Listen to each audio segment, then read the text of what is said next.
लालची बेटे बहू को बूढ़े माँ बाप ने सबक सिखाया।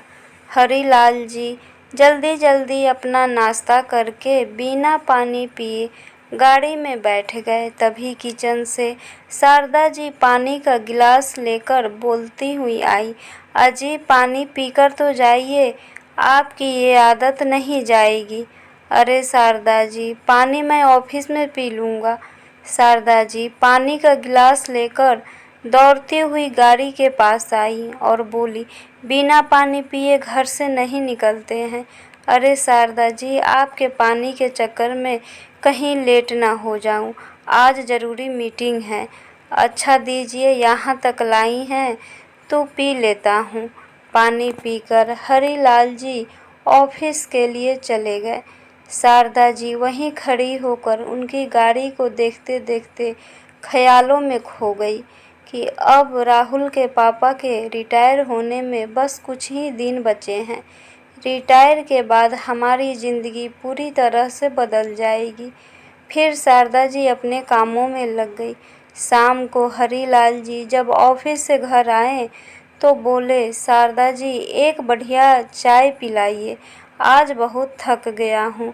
वैसे भी कुछ ही दिनों की बात है, अब तो आराम ही करूँगा, पूरा समय आपके साथ ही बिताऊँगा। और किसी सोच में डूब गए। तभी शारदा जी उनके हाथों को हिलाते हुए बोली, क्या सोच रहे हैं? नहीं कुछ नहीं, बस यूं ही सोच रहा हूँ कि रिटायरमेंट के बाद का जीवन कैसा होगा। अब तो यह घर जहाँ ज़िंदगी के 35 साल बिताए थे वह भी खाली करना होगा। ना जाने कितनी यादें जुड़ी थी इस घर के साथ। जीवन में ना जाने कितने सुख दुख भरे पल जिए हमने इस मकान में, और उनकी आंखें नम हो गई। जो होता है अच्छे के लिए होता है। कितना दिन काम करेंगे आप? हंसते हुए बोली, अब तो हम लोगों का सेवा करवाने का समय आ गया है। दोनों बूढ़ा बुढ़िया पोता पोती और बच्चों के साथ हंसी खुशी से बुढ़ापा बिताएंगे, और कैसे दिन निकल जाएगा पता ही नहीं चलेगा। ये लोग हमारा ख्याल रखेंगे। धीरे धीरे वह भी दिन आ गया। आज हरिलाल जी का रिटायरमेंट होने वाला था। इसी उपलक्ष्य में पार्टी रखी गई थी। सभी रिश्तेदार और उनके ऑफिस के स्टाफ आए हुए थे। सभी लोग एंजॉय किए और मायूसी भी हुए।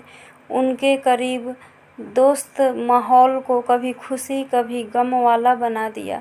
सभी मेहमान चले गए। हरिलाल जी एक कोने में उदास बैठे हुए थे। तभी शारदा जी उन्हें ढूंढते हुए बोली, कहाँ चले गए? लो इधर कोने में बैठे हैं, मैं आपको कहाँ कहाँ नहीं ढूंढी। इतना उदास आपको आज तक नहीं देखी, क्या सोच रहे हैं? शारदा जी, सभी लोग हमें बधाइयाँ देने आए थे।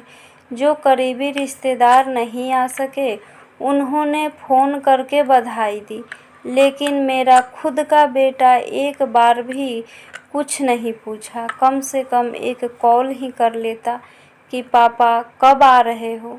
शारदा जी बात को टालते हुए बोली, वो काम में बिजी होगा तभी फ़ोन नहीं किया, देखना वह ज़रूर कॉल करेगा। चलिए इन सभी बातों को छोड़िए, बहुत थकान हो गई है, अब चलकर सो जाते हैं, फिर कल सोचेंगे कि कहाँ जाना है। दोनों दंपति सो गए। सुबह सुबह हरिलाल जी अपनी पत्नी से बोले, चलिए गांव चलते हैं, अब अपने गांव की वादियों में ही बचा हुआ समय काटेंगे। तभी शारदा जी बोली, राहुल के घर होते हुए ही गांव चलेंगे, बच्चों को भी देख लेंगे, बहुत दिन हो गए। हरिलाल जी मन ही मन राहुल से नाराज थे, इसलिए वह नहीं जाना चाहते थे। राहुल उनका इकलौता बेटा था, वह भी सरकारी नौकरी करता था, वह भी अपने बीवी बच्चों को लेकर शहर में ही रहता है, और उनकी 2 लड़कियां थीं जिसकी शादी बड़े ही घरों में की थी। वह अपने ससुराल में काफ़ी खुश थी। दोनों दंपति अपने गांव आ गए और रहने लगे। अभी कुछ ही दिन बीते थे कि बेटे और बहू वीकेंड में गांव आ गए। बेटा बहू खूब सेवा की। शारदा जी को एक भी काम नहीं करने देती, यहाँ तक कि उनके बालों में तेल लगाकर चोटी भी कर देती और नेल पेंट भी लगा दी। शाम होते होते सास ससुर के सामने चाय पकौड़े भी दे आती। यह सब देखकर शारदा जी बहुत खुश थी। हरिलाल जी को दिखाते हुए बोली, देखिए ना, बहू आज नेल पेंट और चोटी भी मेरी कर दी। आज बच्चों का सुख का एहसास हो रहा है। रात के खाने के समय राहुल बातों बातों में रिटायरमेंट के पैसों की बात की। पापा, मैं सोच रहा हूँ कि कुछ पैसे दे देते तो वहाँ दिल्ली में अपना मकान ले लेता। वह छोटे से घर में अब गुजारा नहीं हो पाता है। बच्चे अब बड़े हो रहे हैं, सबको अपना अपना कमरा चाहिए। हरिलाल जी कुछ बोलने ही वाले थे कि शारदा जी बोली, हाँ क्यों नहीं, आज नहीं तो कल उस पर तुम्हारा ही हक है। ये जी, बच्चे जब पैसे मांग रहे हैं तो इसमें हर्ज ही क्या है। उनको समझाते हुए शारदा जी बोली। हरिलाल जी बोले, आए दिन न्यूज़ और अखबारों में पढ़ता रहता हूँ कि बच्चे किस तरह से माँ बाप को दर दर की ठोकरें खाने के लिए मजबूर कर देते हैं। तभी बीच में शारदा जी उनकी बातों को काटते हुए बोली, अरे आप यह कैसी बातें लेकर बैठ गए। हरिलाल जी बोले, मैं जानता हूँ कि मैंने अपने बच्चों को अच्छा संस्कार दिए हैं, लेकिन वक्त का क्या भरोसा, वक्त बदलते देर नहीं लगती। तभी शारदा जी बोली, कुछ नहीं जी, ऐसा कुछ मत सोचिए। आखिरकार हम भी तो माता पिता हैं, हमारा भी तो फर्ज बनता है। ठीक है, आप कहती हैं तो मैं दे दूँगा। वह अपने रिटायरमेंट के पैसे राहुल को दे दिए। राहुल पैसे लेकर दिल्ली आ गया। कुछ ही दिनों में अपना मकान खरीद लिया। कुछ दिन बाद शारदा जी बोली, अब हमें अपने बच्चों के पास लेकर चलिए, बच्चों से मिलने का बड़ा मन हो रहा है। ठीक है भाग्यवान, ले चलूँगा। अपने पत्नी को लेकर दिल्ली पहुँच गए। शुरुआत के दिन तो बहुत अच्छे रहे। करीब 15 दिन तक बहू ने शारदा जी को कोई काम नहीं करने दिया, बल्कि उनकी सेवा करती रही। दोनों पति पत्नी बेटा बहू से बहुत खुश थे। करीब 1 महीने बाद बहू ने घर का बर्तन, झाड़ू, पोछा सब अपने सास से करवाने लगी और हरिलाल जी बाजार से सब्जी खरीदना, छोटी छोटी चीज़ों के लिए बहू बाजार भेज दिया करती थी। बेटा भी सब देखकर अनदेखा कर देता। एक दिन राहुल से बोले, बेटा एक काम करो, एक नौकर रख लो जो घर के कामों में मदद करेगी।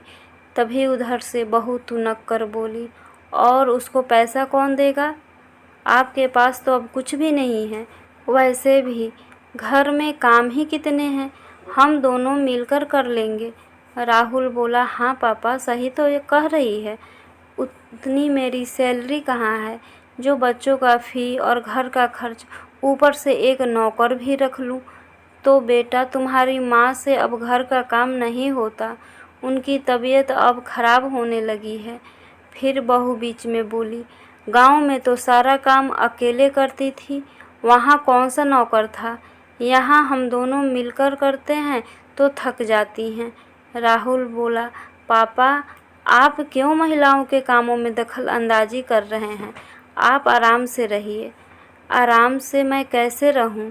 मेरी पत्नी को दिन भर घर के कामों में कोल्हू के बैल की तरह लगा दिया है। हमें यहाँ आना ही नहीं चाहिए था, और यहाँ कोई भी गेस्ट आ जाए तो हमें घर से निकलना मुश्किल हो जाता है। बहू कहती है, पापा जी रूम से बाहर मत निकलना, इससे अच्छा तो हम गांव में थे। बहू बोली, हमने कौन सा आपको शहर बुलाया था, आप लोग खुद हमारे पास आए। ऐसी बातें सुनकर हरिलाल जी बोले, ठीक है, हम लोग कल के कल गांव जा रहे हैं। बहू मन ही मन बोली, चलो बला टली। हरिलाल जी सुबह सुबह गांव के लिए निकल पड़े। इधर बेटा बहू उनके जाते ही चैन की सांस ली और बोली, चलो अब आराम से रहेंगे। लग रहा था जैसे सर पर तांडव कर रहे हैं। राहुल भी उसके हाँ में हाँ मिलाते हुए बोला, रोज के चिक चिक से मैं भी परेशान हो गया था। दोनों पति पत्नी दुखी मन से अपने गांव लौट रहे थे। तभी बड़ी बेटी का फोन आया। पापा, आप कैसे हैं? आपकी तबीयत तो ठीक है ना? इतना सुनते ही हरीलाल जी के रूधे हुए स्वर में बोले, हाँ बेटा, सब ठीक है। तुम बताओ, दामाद जी और बच्चे ठीक हैं? पापा, हम लोग तो ठीक हैं। आप कुछ ठीक नहीं लग रहे हैं। आप घर पहुँचो, मैं आती हूँ मिलने। घर पहुँचते ही दोनों बेटी, दामाद और बच्चे मिलने आ गए। बेटियों ने माँ पिताजी को गले से लगाया और रोने लगी। माँ पापा, अब रोने की कोई ज़रूरत नहीं है। जैसे भैया आपके बच्चे हैं वैसे हम लोग भी तो हैं आपके बच्चे। हम लोग अपना हर फर्ज निभाएंगे। जीवन के हर सफ़र में आपके सुख दुख में साथ निभाएंगे। दोनों बेटी आपस में यह तय किया कि माँ पापा कभी हमारे घर आएंगे तो कभी छोटी तुम्हारे घर। जब इनका जी चाहे वहाँ रहेंगे। उनकी बड़ी बेटी और दामाद उन दोनों को अपने घर लेकर चले गए। बड़ी बेटी और दामाद दोनों मिलकर उनका खूब अच्छे से ख्याल रखते थे और उनके बच्चे भी नाना नानी के साथ पाकर काफ़ी खुश थे। अब हमेशा दोनों पति पत्नी पार्क में जाकर समय बिताते थे। अपने हम उम्र लोगों के साथ उठते बैठते और ठहाके लगाते थे। उन्हें बहुत अच्छा लगने लगा। कभी कभी छोटी बेटी अपने पास ले जाती थी ताकि लोग बातें न बनाएं कि बेटे के होते हुए बेटियों के घर पर रहते हैं। अचानक एक दिन राहुल और उसकी पत्नी गांव आया तो घर में ताला पड़ा देखा। घबरा गया कि माँ पापा कहाँ चले गए। जब अपनी बहन के पास फ़ोन किया तो पता चला बहन के साथ ही कुछ दिनों से रहते हैं। बहन के घर अपने माँ पापा से मिलने चला गया। बेल बजते ही बहन दरवाज़ा खोली। दोनों भाई भाभी को आदर के साथ अंदर लेकर आई। पति पत्नी माँ पापा का पैर छुए। उन्होंने गुस्से को नज़रअंदाज करके खूब आशीर्वाद दिया। बेटा बहू ने दोनों ने अपने माता पिता को खूब खुश देखा। कुछ देर तक दोनों चुपचाप खड़े रहे। हरीलाल जी पूछे, बेटा बताओ क्या हाल है, कैसे आना हुआ, कोई काम है? थोड़ा हिचकिचाते हुए बोला, नहीं, वो मैं कह रहा था कि ऑफिस और कहीं आने जाने में बाइक से दिक्कत होती है। बाइक पर हम चारों लोग बहुत मुश्किल से बैठ पाते हैं, तो बड़ी गाड़ी लेने के बारे में सोच रहा हूँ। तो मैं क्या कर सकता हूँ? हरीलाल जी बोले। तभी राहुल बोला, नहीं, मैं वह कह रहा था कि कुछ पैसे जोड़कर रखा हूँ, थोड़े पैसे आप दे देंगे तो गाड़ी आ जाएगी। बेटा, मेरे पास अब तो कुछ भी नहीं बचा है। जो पैसे थे वह तुम्हारे घर खरीदने में दे दिए। राहुल थोड़ी देर चुप हो गया और थोड़ी देर बाद बोला, वह जो पुश्तैनी घर है अब क्या करेंगे उसका? आप तो दीदी के पास रह रहे हैं तो घर की क्या ज़रूरत है? शारदा जी चुपचाप बातें सुन रही थी। उनसे रहा नहीं गया, बोल पड़ी, वह मेरा है, उस पर आँख उठाकर देखना भी मत। तुम लोगों ने जो मेरे साथ किया वह मैं अभी तक नहीं भूली हूँ। उस घर के बारे में तुम सोच भी कैसे लिया? इतना सब होने के बाद भी मैं पुश्तैनी घर तुम्हें दूंगी? मेरी बेटियों ने जो आज तक सेवा की, 1 रुपया भी मुझसे नहीं ली और ना ही कोई उम्मीद की, लेकिन हमारा जो फर्ज बनता है हम अपना दे देते हैं। जो पेंशन आता है उससे हम अपना खर्चा और छोटी मोटी ज़रूरत है वह पूरा कर लेते हैं। रहा पुश्तैनी घर का, तो उन्हें मैं वृद्धाश्रम के लिए दे रहा हूँ। तभी राहुल हरीलाल जी के पैरों पर गिर पड़ा और माफ़ी मांगने लगा। बेटा, और तुम कुछ भी कर लो, यह मेरा फैसला नहीं बदलने वाला है। दुनिया में बहुत हमारे जैसे लोग हैं जिसने अपने बेटा बहू के सताए हुए हैं। तभी बहू तुनक्कर बोली, देखा अपने बूढ़े माता पिता का करतूत, यह आपने अच्छा नहीं किया। तभी शारदा जी बोली, बेटा तुम्हारे जैसा लालची इंसान आज तक नहीं देखा। यहाँ से चले जाओ, यहाँ तमाशा करने की कोई ज़रूरत नहीं है। एक बार फ़ोन करके भी हमारा हाल नहीं पूछा, आया भी तो अपने मतलब से। बेटा और बहू दोनों ने झल्लाते हुए बोला, ठीक है, जा रहा हूँ, फिर कभी लौट के नहीं आऊँगा, वैसे भी अब बचा भी कुछ नहीं है, और चला गया। तब शारदा जी निर्बल होकर वहीं पर गिर गई। तभी उनके बेटी और दामाद आकर हाथ थाम लिया और ढाढ़स देने लगे, दोस्तों अपने माता पिता का दिल से सेवा करो। स्वार्थ से की गई सेवा सेवा नहीं कहलाता, वो लालच कहलाता है। फ्रेंड्स, आशा करती हूँ ये कहानी ज़रूर पसंद आई होगी। प्लीज़ लाइक, सब्सक्राइब और शेयर करना ना भूलें।